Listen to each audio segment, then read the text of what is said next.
ni kutongoza polepole. Na hii wananchi wenyewe mtajua mahali penye mtaweka hiyo kura. Ama namna gani?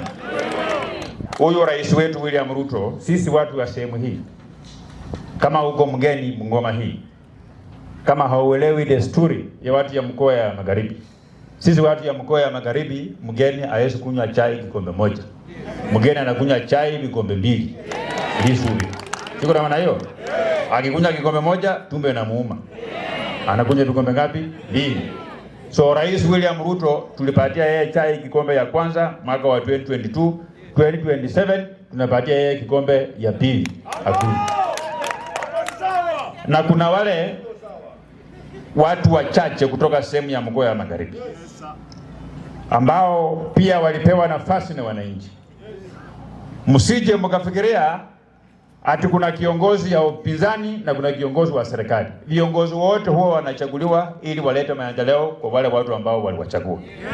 Kwa hivyo hata kama wewe ni mjumbe ya upinzani, ulichagua kiongozi ya upinzani, badala ya kwenda Nairobi kutafuta maendeleo analeta siasa peke yake, huyo ikifika 2020 next year umpeleka nyumbani aende atafuta kazi nyingine ya kufanya.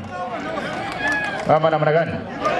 Kwa sababu sisi wote tuko na jukumu ya kuenda kwa bunge la kitaifa, serikali kiongozwa na Rais William Ruto, wakati wanatafuta rasilimali ya nchi na kuleta katika bunge la kitaifa. Sisi kazi yetu ni kuchukua kisu na kukatia watu yako, because tuko wajumbe 290 na kila mjumbe anang'ang'ana akate apeleke watu ambao walichaguliwa. Tuko na maana hiyo? Sasa zile wale wengine walikuwa wanaita William Ruto, sijui Kasongo, sijui Masco, mimi nikaenda na kisu nikakata keki kubwa, niko najenga huduma center hapo Kimilili, hata nyinyi badala ya kwenda Bungoma mtakuwa mnakuja pale Kimilili.